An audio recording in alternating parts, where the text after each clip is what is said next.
Hello everyone, welcome to From the Star Wars Home Video Library. I'm your host Nathan P. Butler, and this time we're going to take a look at something that's a little beyond the normal scope of the show here.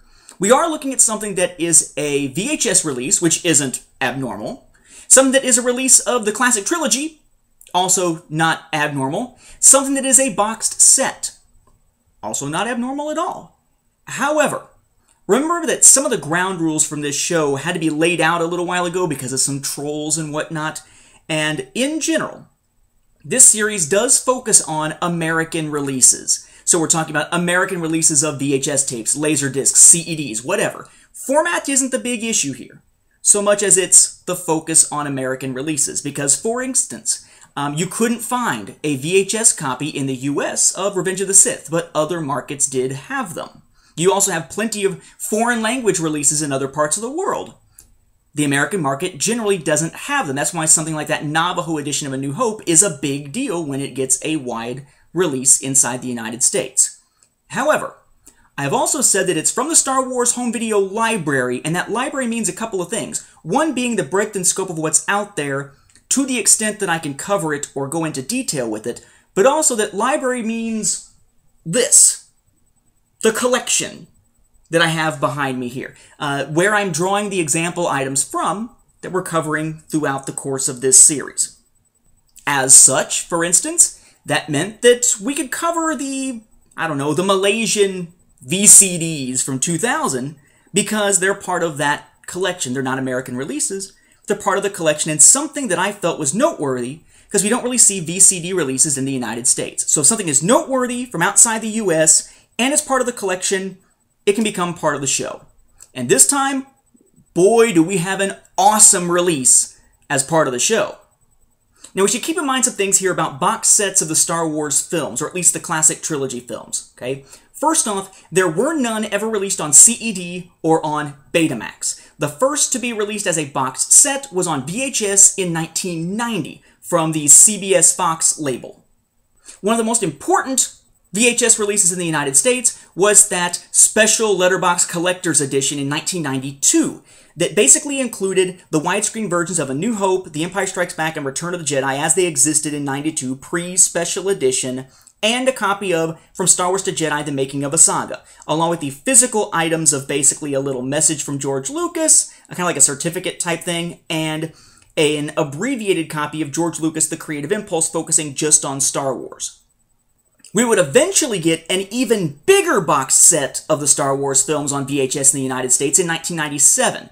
That was that 1997, it's right here, limited edition collector's set for the special editions, where you had basically the three special editions, A New Hope, The Empire Strikes Back, and Return of the Jedi, in their widescreen format, with the little featurettes about what made them special editions taken off those VHS tapes, combined together into a little special, and made into a special extra VHS tape that was in there, and it came with the physical goodies of stuff like a paperweight and a film cell and a little art of book and stuff like that. Okay? So we have gotten some pretty cool box sets in the US for VHS. Now, there were other VHS box sets, and there were plenty of box sets later for things like DVD and Blu-ray, but from the standpoint of having cool little physical goodies with it, this was really the apex in the US, that 1997 set for the special editions. The other format of that era was Laserdisc, right? And for Laserdisc, you had some boxed sets. You got basically two of them, one for the special editions, and you had this bad boy. 1993 widescreen collector's edition, Star Wars Trilogy, The Definitive Collection. Now, we've talked about that Definitive Collection Laserdisc set before on the show. It was released in 1993. It has a whole bunch of special features on it, usually with some trailers on the last disc right after each film ends, and then a whole extra side of a disc that's just a whole bunch of bonus features, archival materials, and that sort of thing, which was pretty cool for its time.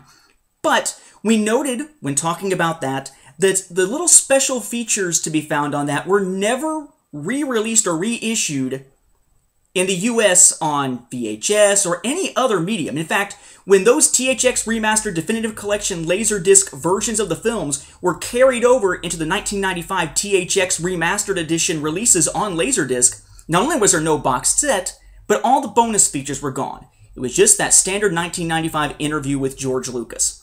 And you would find the same thing in 1995 on the box set for the THX Remastered Edition in full screen, or either the top-loading or side-loading version of the widescreen set in the US for the THX Remastered Edition. So we wound up basically with exclusive bonus features on the Definitive Collection. True. From a certain point of view. Turns out, oh yeah, they were exclusive in the US to that Laserdisc set. But see, in 1995, while we were getting just the regular full-screen little box set of the 1995 THX Remastered Editions, and getting those two widescreen editions, the side-loading and top-loading ones that are just the films, and all we got bonus feature-wise was those little interviews with George Lucas, with Leonard Maltin. It's like a part 1, part 2, part 3 across the 3 discs. Across the pond in the UK, they got what is, in my opinion, the single most badass VHS box set ever created for the Star Wars films. Something that never hit the US. That release is this. It says Superclass ISD Executor. It's the same thing on that side and that side. Bottom's just blank there. And on the one side, you've got this seal that makes it look like some kind of official Imperial container. It's got a little seal in Aurebesh, nothing there on the back. This rather heavy item is a 1995 VHS Definitive Collection, as they called it, version of the classic trilogy from the UK. So you pop this sucker open, and you're first greeted by Star Wars. And that's just kind of a flimsy little plastic lid. Not a lot to it. In fact, it's this flimsy plastic that over time is easy to crack, so mine's not in perfect shape here. Inside, lots of goodies. More than any of the US sets ever had. You've got, Star Wars Trilogy, the complete scripts. That's right. As of 95, right, so for the theatrical versions, this is a complete set of all 3 scripts to the classic trilogy films in one book. Pretty sweet. In the UK, there was new art done for these releases by a person named John Alvin. Here, you get an art print for A New Hope. You got an art print for The Empire Strikes Back. And you've got the art print for Return of the Jedi. But if you like art prints, there's more. Jabba's Palace, Reactor Shaft, right? Inside the Docking Bay, Slave One, Rebel Hangar, Endor. What do those have in common? They're all matte paintings used in creating the films. These are art prints of matte paintings. As is so often the case with limited edition sets, we got ourselves a cool little folder looking thing here that if you open it up, tells you that of this limited edition, they only made 20,000 of them. This is number 4,490, apparently. The other side, if you open it up, Vader face. And then you've got a guide to the contents. A program of contents, and of course this is from the UK, so it's program in the fancy MME sort of way. And it gives you a rundown of what all is included. We'll come back to that. Underneath, there's the films, right? No label on them, at least on the front, that tells you which film it is. The blue lightsaber there is A New Hope, the red is The Empire Strikes Back, the green is Return of the Jedi. You pop them out, you've got A New Hope on the top, right? A New Hope on the side. It does say Star Wars A New Hope. Black on the other side with just the 20th Century Fox Home Entertainment label on it. Back, pretty much blank except for, credit info for the film. You pop it open, There's your VHS tape there. Star Wars says Letterbox Collector's Edition on it. Of course, got all the different symbols and such on it, including rating information there. Interestingly, no A New Hope on the label, but there was A New Hope on the box, and no label there on the side, just the printing. Then in similar fashion, you have The Empire Strikes Back. Again, The Empire Strikes Back on the top, Empire Strikes Back on the side, and whoop, Empire Strikes Back label there. Set up exactly the same way as the other. And Return of the Jedi. On the side, whoop, on the top, and on the tape. But wait! There's even more underneath. Huh! Another VHS tape with all 3 lightsaber colors on it. What could it be? It's from Star Wars to Jedi, The Making of a Saga. Remember the same special that was in that 1992 boxed set, the letterboxed edition for the US. Now it's released here. It's got the label on the one side, label on the top. The labeling is set up the exact same way as the others. You open it up. Matching label here as well. Now you're probably already saying, wow! That's a lot of cool stuff. All kinds of physical goodies. Plus it's got From Star Wars to Jedi. There's more. Remember, the program, the program here lists what's on with the films. It's not just a description of the films. If you look underneath, it's got this list of stuff. What's the deal? Well, From Star Wars to Jedi is just From Star Wars to Jedi, The Making of a Saga, right? That documentary. The old Hello in TV Land documentary, as I like to call it, because I love Salacious B. Crumb doing that at the camera. But then you got the tape for A New Hope. Runtime, 202 minutes? That can't be right. Oh, but it is.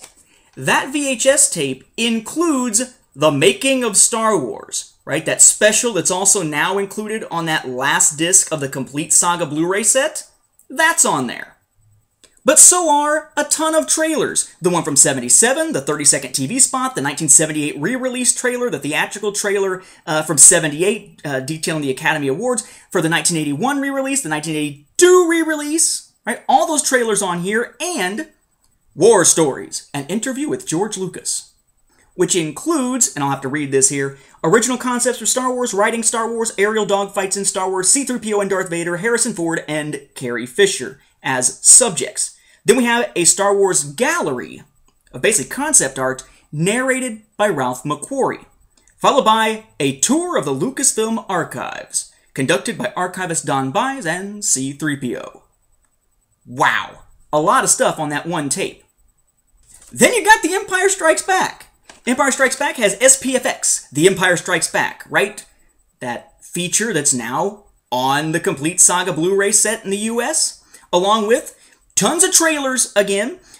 Trailer number 1, the teaser trailer from '78. You have the theatrical teaser trailer from '79, both regular and scope versions. You got the original theatrical trailers, because those were the teasers. The trailers and the teasers both from 1979 in scope and regular version. The 1981 and 1982 re-release trailers. And the featurettes, Sound Advice, an interview with Ben Burt, which covers sound design, the challenge of Empire, Darth Vader, Chewbacca, R2-D2, lightsabers, the Imperial Walkers, and the ultimate explosion. Speaking of walkers, you have another featurette, How the Walkers Walk, stop-motion workshop footage narrated by Dennis Muren, and The Flight Through the Asteroids, a storyboard comparison.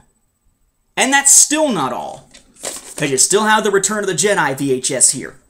What do we have? The Classic Creatures Return of the Jedi documentary. Also on the 2011 Complete Saga Blu-ray set for US audiences.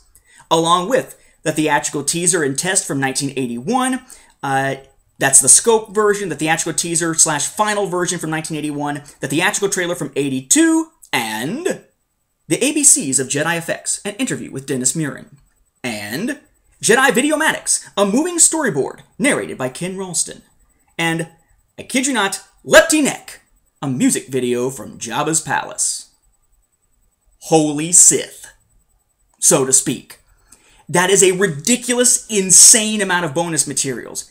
And really, what it is they've taken the bonus materials from this, removed the still picture galleries for the most part, and plugged them onto these VHS tapes along with SPFX, Classic Creatures, and Making of Star Wars that were not in the Laserdisc set, but which would find their way onto, along with their own home video releases, onto that Blu-ray set in 2011. It is, by far, the most outstanding VHS set that Star Wars has ever seen. It's got great physical features to go along with everything, like the scripts and the art and the matte paintings and the little booklet to help guide you. It's got From Star Wars to Jedi, and it's got 3 separate documentaries plus a bunch of other bonus features carried over from the Laserdisc Definitive Collection into VHS form, all for the UK. And that is why, even though this is usually called the ISD Executor set, or the Superclass VHS set, that's not its official name. It's called Star Wars Trilogy, the Definitive Collection. It shares its name with the Laserdisc set from which most of its special features are derived. A phenomenal set and a joy to add to the collection here, just because of just being able to show off and showcase just how awesome this particular product was in an era in which the US really wasn't getting much. Certainly not at this level. But there's a downside to this. If you're a US collector, an American collector here, or anyone really over in Region 1, bear in mind that for American videotapes and the like, it's all what's called NTSC. That's a standard from the North American Television System Committee, NTSC, that basically works on a frequency of 60 Hertz. It's designed to work with the way that our power systems in this part of the world actually work. Gives you about 525 lines of resolution on an old standard definition television. Over in the UK, they use what's called PAL, P-A-L, and it operates at 50 Hertz and winds up with 625 lines of resolution compared to our 525. So you have different resolutions from different standards working at different frequencies. Moreover, the speed in which they run based on this format isn't actually the same between parts of the world either. For instance, if you take a PAL tape, okay, that's supposed to run for 3 hours, right? So 180-minute PAL tape, and you try to play it using American standards, NTSC standards, you're only going to get about 125 minutes, a little over 2 hours, instead of 3 hours out of that tape. Of course, because of these differing standards, there's also differing standards in how the tapes are manufactured to a degree, and you wouldn't be able to have a VHS tape from the UK, a PAL tape, actually mount or lock, as it's called, properly into an American NTSC player anyway. So all of this is to say that the biggest downside of this set is that if you're an American who's working off an American player and haven't bought some kind of expensive conversion kit, you're not going to be able to watch it. Cool thing to add to the collection to say, look here how awesome it is, look what it's got. Can't watch it. On the other hand, if you're in Europe and you use the PAL system, then you're good to go. You could actually watch this thing. So this, to me, it's not a big deal with me being a collector because, I mean, I don't have a CED player, but I collect the CEDs. So having this PAL release for what it is isn't an issue for me. I love the fact that it's got all this physical stuff and it's such a sought-after set to add to my collection. But just bear in mind, if you're going to hunt this down yourself, know that if you are using a standard American VHS player, you're not going to be able to actually watch this thing, nor on a standard American television. You're going to have to buy some expensive conversion stuff to make that happen, or forego it, or send it to somebody in the UK and see if they can digitize it or something for you, because otherwise, you just wouldn't be able to watch it. Though, I will say here, that if you want to watch the stuff that's on it, remember the Definitive Collection Laserdisc set and the Blu-ray set from 2011 have all the materials on it. And if you want this version of the films, that's the Laserdisc version basically also. It's that version created in 1993 that then is re-released as a THX Remastered Edition in 95. So you can see the parts. You just can't see them off of these wonderful 4 VHS tapes. They're PAL. We're not. So America, that's how you're supposed to say it now, I think, these days. America, you may have started Star Wars, and you may be the place where it's going to continue. Albeit filming a lot of times in the UK. But when it comes to home video releases, UK's got us beat. At least in terms of VHS. There is absolutely no comparison. With that, we'll wrap up this episode. Thank you for watching, and may the Force be with the home video viewers. Especially, apparently, in the UK.